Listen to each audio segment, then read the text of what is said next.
I'm Karyn Greer, evening anchor with WSB-TV. Welcome to the Atlanta Press Club Loudermilk Young debate series from the studios of Georgia Public Broadcasting. Now, this is the runoff debate for DeKalb County CEO. The current CEO, as you may know, Michael Thurman, is not eligible to run for re-election due to his term limit, so this is currently an open seat. Let's meet the candidates. They are in alphabetical order. Lorraine Cochran-Johnson is a DeKalb County Commissioner representing District 7. And Larry Johnson is a DeKalb County Commissioner representing District 3. Now let's meet our panelists. Sara Gregory is a local government reporter for the Atlanta Journal-Constitution. And Zoe Seiler is the assistant editor for Decaturish. For complete rules on today's program, please visit the Atlanta Press Club website. That's atlantapressclub.org. Now, to begin the debate, each candidate will be asked 2 questions by the panel. Candidates will have 60 seconds to answer those questions. Zoe Seiler, you get the first question to Lorraine Cochran-Johnson. Yes. Lorraine, you've done some work around requiring video surveillance cameras for some high-risk businesses, but the legislature just recently passed a bill that's prohibiting local governments from requiring video surveillance equipment. So what comes next for you around this topic? Well, that's a really good question. I passed the video surveillance system ordinance because in DeKalb County, as well as in other jurisdictions, the #1 location for violent crimes in DeKalb County happens to be our gas and service stations. We also included a provision within the ordinance that allows us to extend it to any high-risk business. It is my responsibility as an elected official to provide first for the public safety of people. I was very disappointed to see that the state has chosen to provide legislation that prohibits passing mandatory video surveillance. I think those who are in tune understand that the future of crime prevention is rooted deeply in technology.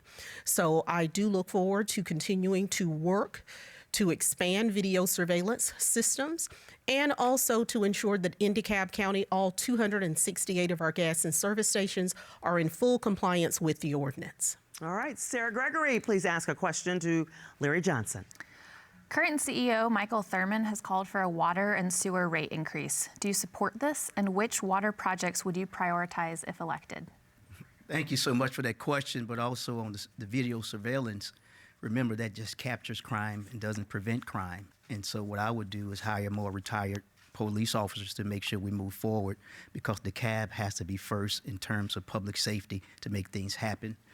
In terms of the water increase, what I would do first is I need to do an analysis to make sure that we don't just burden the taxpayers. I need to do an in-depth report to find out what is really needed and how can we as taxpayers find other ways to foot this bill. I will go to federal government and the state, because half of 285 is in DeKalb, 75, 675, and I-20. The state has to play a part in this as well as the federal government. And so my first thing will not be to go to our taxpayers and ask them for a water rate increase. All right, Zoe, it's your turn to ask a question of Larry Johnson now. Yeah, Larry, back to you. Hey. So in 2018, DeKalb County had completed a housing affordability study that had various recommendations relating to affordable housing in the county. So as CEO, how would you work to implement some of those recommendations? Well, as the chair of one of the committees who led that effort, the goal was to work with our federal and state partners. As you know so well, Zoe, that the HUD is funded by our federal government, and the state gets the subsidies for us to do public-private partnerships. I passed the first workforce housing ordinance in the state of Georgia, which would bring public-private partnerships together, because we need to have a place for our firefighters, our nurses, and our teachers, as well as for our seniors. And so I will work to really improve and to build that collaboration of public-private partnerships and bring all of our housing agencies together, but also will create my own pot to make sure that we're matching the funds for housing, because I had a $20 million senior housing complex right in our district, and the seniors are loving it. All right. Sara, you get the final question in this round for Lorraine Cochran-Johnson. As you know, DeKalb is still under a federal consent decree to improve sewer infrastructure and address repeated sewer spill sites. How will you ensure the work that's already underway is completed and completed by the deadline? And how will you ensure that DeKalb is not in this situation in the future? Absolutely. And first, I'd like to say that I answer the questions that are asked. The first question did not ask how I would go about protection beyond ensuring the ordinance. As it relates to ongoing consent decree and meeting the expansion, increasing, and enlarging our water and infrastructure, I'm proud to have served for 3 years as your Public Works and Infrastructure Chair, where I have allocated more than $1.4 billion towards expanding, replacing, and enlarging infrastructure. It is the largest dollar amount in the history of DeKalb County for a sitting commissioner.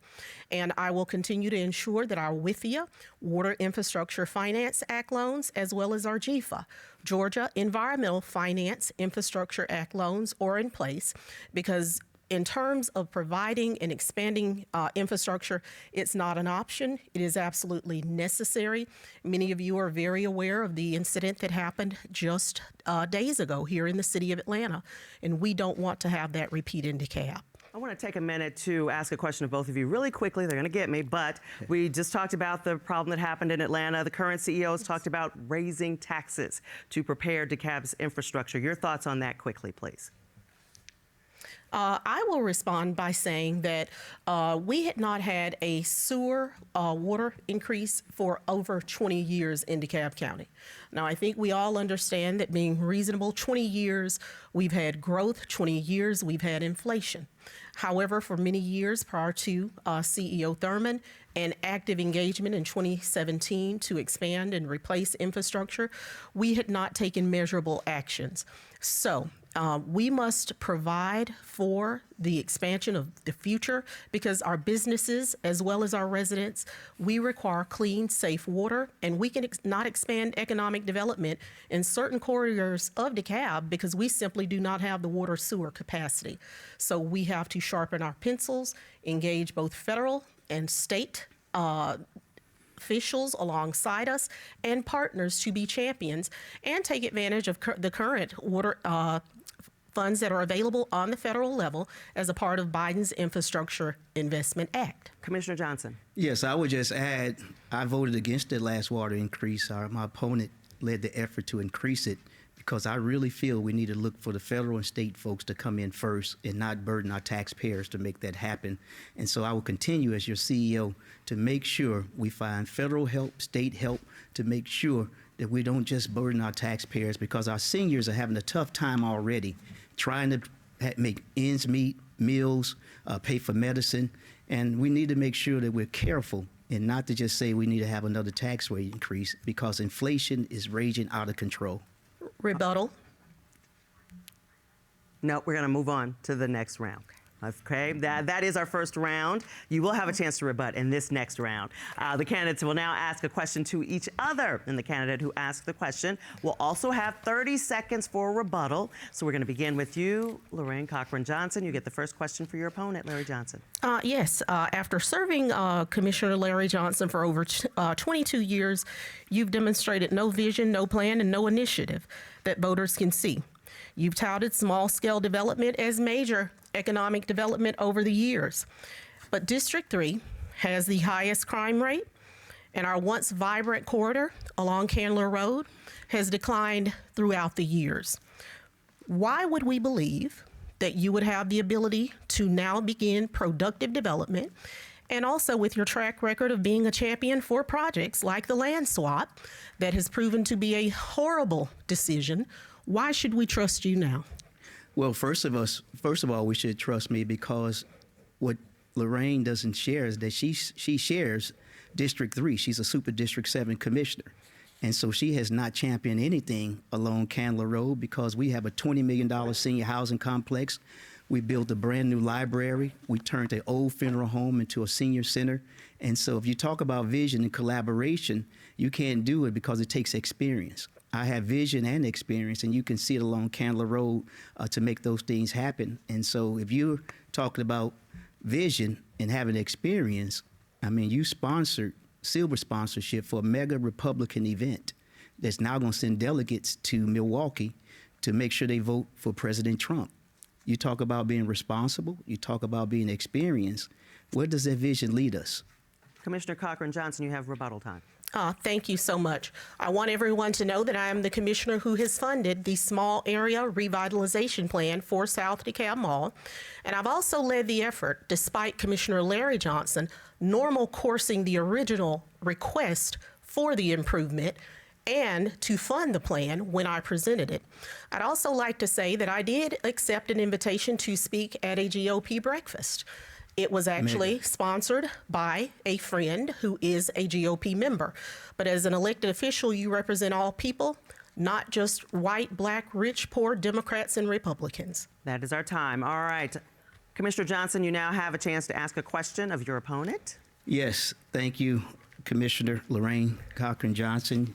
You talk about your business experience and reimagining government, but your business you had around eyeglass frames and also your 3L studio, they all have failed and dissolved. You first have to have get your house in order. We have a $2 billion government. How do you think the taxpayers and voters of DeKalb is going to trust you when your businesses does not exist anymore? Let me be clear that any business that I've started, if I've chosen to dissolve it because of the responsibilities that I now have as a Super District 7 commissioner to commit my time to the service of the people of DeKalb, it was a personal responsibility, and it was done after careful decision making.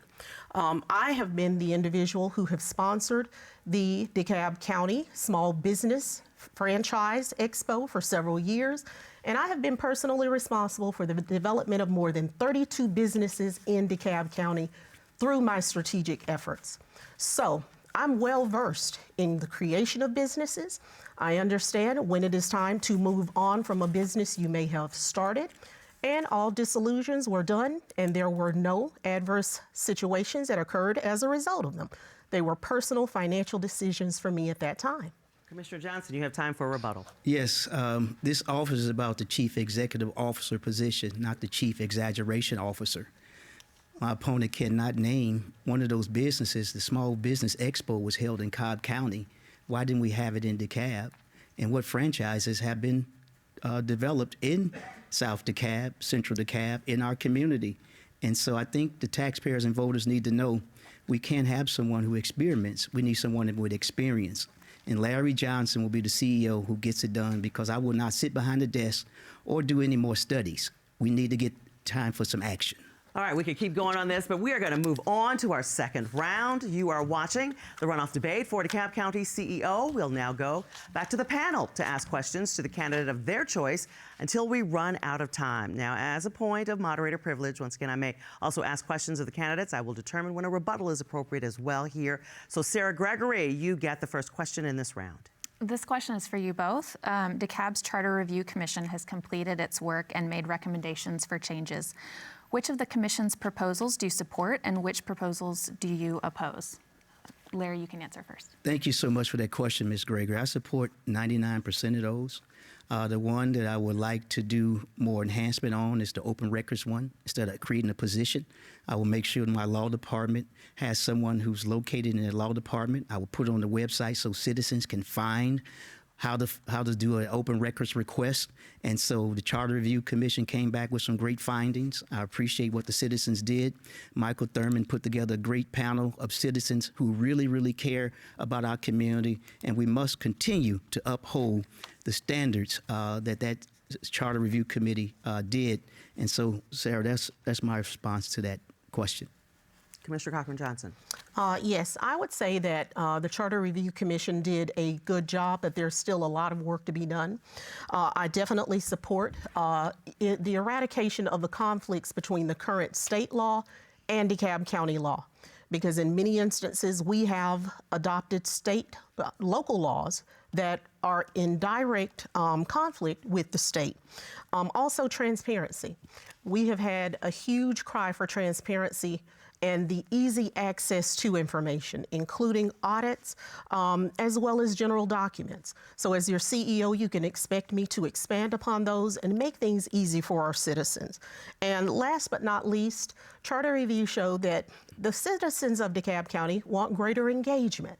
So I look forward to expanding upon opportunities for citizens to serve on the front line while expanding our local network, our DCTV, to be a fully functional program that carries all meetings as well as local programming. All right, Zoe Seiler from Decaturish, your next question.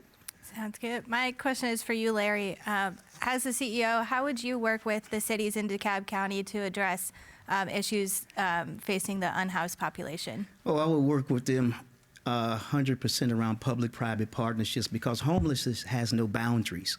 We need to first talk about what services that are needed: mental health, substance abuse, job skills, life skills. Those are the things that all of our cities in the county can participate in together. I would first convene all of our mayors together to make sure we're moving forward. I work with the city of Atlanta on major issues that have arisen, and now I'll do the same as our CEO of DeKalb County, because we are all in this together, and affordability impacts all of us. And we have to make sure we use my workforce housing resolution that I passed to make sure we create more public-private partnerships, but also have the service delivery system in place so people who are unhoused have the necessary resources that we can get them back on their feet to make a difference in DeKalb and become productive citizens. Commissioner Cochran-Johnson, did you want to add to that? I'm so sorry, but no, we can move forward with my question. Let's move ahead then to this next one. And actually, we want to make sure, Sara, you have the next question for your candidate. This question is for you, Lorraine. Long ambulance response times continue to be an issue with the company that DeKalb has contracted with to provide these services. What would you do to speed up response times and ensure that when people need help, they get it quickly? Absolutely. Recently, after a regional report was disclosed, it was determined that our current ambulance service, AMI, is only responding according to state guidelines to 20% of all calls. As your CEO, I think it's really imperative here that we must expand service delivery. Whether or not AMI has the ability, then if necessary, we must put the contract out to bid or determine whether we need to increase the amount of ambulances that are available. I have spoken to individuals who are within the industry, and currently the DeKalb County response system is the 8th largest in the United States. We have extreme volume, and I do believe that we must expand the amount of ambulances that are available to our residents to increase our response time, but also, if necessary, rebid the contract after careful review. Commissioner Johnson, you look like you wanted to rebut that. No, I just want to say that we need to, when a person has a heart attack or stroke, we need to make sure that we have ambulance there on the spot. I made sure as a county commissioner that we put the stroke medicine as part of all the EMS systems because, as you know, the first couple of seconds for a stroke victim is needed. And so I will make sure that our AMR are at very critical locations in our community so we don't have to always call way downtown and get someone to come. They will be right there in areas, and I'll make them more proactive. Where are the calls most likely to happen? That's where my public health background comes in. It's all about health and wellness and how do we make sure we educate and enforce the things that we have. All right, let's move on. Zoe Seiler, your next question. Yes, my next question is for both of you. So what issues around roads and sidewalks do you see that are impacting residents, and how would you plan to address those? I think, Larry, we could start with you. That's a great question, and I tell you again, the potholes are just messing us up.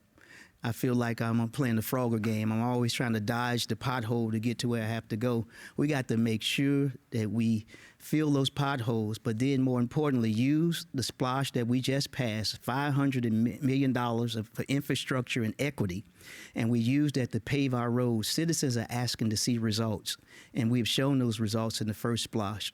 And what I would do in the second one, that office will continue to stay on the 6th floor with me as the CEO because I'm going to prioritize infrastructure and equity to make sure our sidewalks, our trails are in place, that people feel a sense of accomplishment, that they paid an extra penny, and that penny is being used to make sure they get all of the resources available, and I also will match it. I'll go to our federal partners and state partners and say, hey, DeKalb County is one of the major players, not only in the state, but the nation. We need your help in partnering with us to match these resources because where DeKalb goes, the state of Georgia goes, and this nation goes. I want to quickly interject and talk about, since you're talking public services, the public training facility that is being built.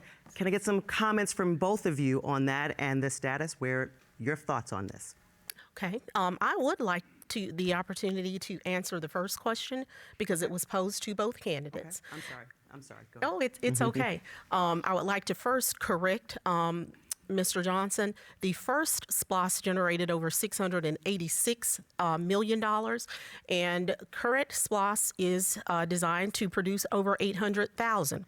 Now, as it relates to our roads and infrastructure, during the first SPLOST, 85% was earmarked specifically for infrastructure, while 15% was allowed for capital and improvement plans that primarily produce for us much needed fire stations. I will say that I will continue to be committed to the infrastructure because DeKalb County was the last player at the table, major player, to have a SPLOST program. So for over 30 years, the city of Atlanta, Cobb, and Gwinnett had a SPLOST. But under the existing leadership, which included my opponent, no SPLOST had been sought until 2017 upon the arrival of CEO Michael Thurman. Those dollars are absolutely critical, and they allow us to plan for the future. So through my leadership, we will continue to expand sidewalks as well as resurfacing of roads and address potholes. All right, thank you. Can we talk Atlanta Public Training Facility now? Commissioner Johnson, your thoughts right now? Yes, ma'am. That's very critical for our community, and I tell people all the time, I wasn't for the location of it there because our citizens were dealing with bombings and shootings. But I was for the public training facility, and I think that's key. But since we didn't win that vote because it's part of Atlanta, we can't control it, I helped put citizens on that board to help direct the resources and training where it needs to go. New sidewalks are coming in, new cameras. They're working with McNair High School to work more around public safety careers in our community. I think you have to create a win-win when you're dealing with a situation you don't own the land, but we have to find a way for Atlanta to continue to be good neighbors, and I will, as the CEO, to make sure that that is done, that we keep doing that to make sure the citizens feel like they're being heard. And we will do that as the CEO of DeKalb County, and making sure that we have not only the best public safety training facility in our area, but also the citizens are being heard. Commissioner Cochran-Johnson. Yes, I will say that as it relates to the public training facility that is currently being constructed in DeKalb, but on the Atlanta side, of course, the city of Atlanta owns the land, so they are moving forward. As a sitting commissioner in DeKalb County, I learned of the project literally through news reports and the Atlanta Business Chronicle. So I'd like to say that we did not initially have a seat at the table when critical decisions were made. I, like most individuals that I represent, have expressed concern. I understand the need because our officers face really critical and unique times. So the training that is necessary in everything from technology to the use of de-escalation is very critical. I look forward to having critical conversations because I feel there has been a missed opportunity for DeKalb County to be more of a partner, particularly with the use of the facility for our officers, because our current training facilities are woefully inappropriate and out of order for productive use. All right, that is all the time we have for questions. The candidates will now have 60 seconds for a closing statement. Larry Johnson, you got the first closing statement. Thank you, Karyn, and thank you, Zoe and Sara, for really putting on a nice debate. Thank you to Lorraine Cochran-Johnson for being here as well. I just want to tell the citizens of DeKalb County we must come back out to vote. Early voting starts on Monday, and it goes to the 14th. June 18th is election. Don't let people tell you that you're not going to vote. DeKalb County has elected 2 senators that's made a difference in the U.S. Senate. But I want to make sure you understand I'm the CEO who's going to do infrastructural equity. We're going to have the best trained, best paid public safety officials around. Education, economic development. I'm going to push for restaurants and better stores. We're going to do WIN, have our young people connected with vocational training. We're going to fill these potholes and make sure that our permitting process is fixed so small businesses does not feel like they're being left behind to make a difference in our community. We make the path by walking it together, DeKalb. Come on back out. You showed me a great win. Now we can do it again. LJ all the way. LJ all the way. See you on June 18th. All right, Commissioner Lorraine Cochran-Johnson. Yes, thank you all for actually sponsoring the debate here today, and thank you to my opponent, Commissioner Larry Johnson, for the conversation. Yes. The day of praise without productivity in DeKalb County has ended. The voters proved that back on May 21st when I carried 156 out of 191 precincts, with my opponents only carrying a total of 35 precincts combined. I have produced in DeKalb. I'm the commissioner who has brought groundbreaking legislation. I'm the commissioner who has led the charge to end the proliferation of our community with undesirable businesses. And I am the commissioner who brought hope to DeKalb when we issued over $22 million in first-time home loans and down payment assistance to create more equitable communities. I'm the person who has a vision for DeKalb. I have demonstrated leadership, and I continue to deliver. Return to the polls and vote on June 18th, Lorraine for Change. All right, that concludes our program. We'd like to remind voters that, as we just heard, Election Day is June 18th. Please go to My Voter page. That's on the Georgia Secretary of State's website to learn about early voting in your area where you need to go. Our thanks to the candidates and to our panel of esteemed journalists. We'd also like to thank the Atlanta Press Club and Georgia Public Broadcasting for arranging today's wonderful program. For information about the Atlanta Press Club debates, visit atlantapressclub.org. I'm Karyn Greer. Thank you for joining us for the Atlanta Press Club Loudermilk Young Debate Series.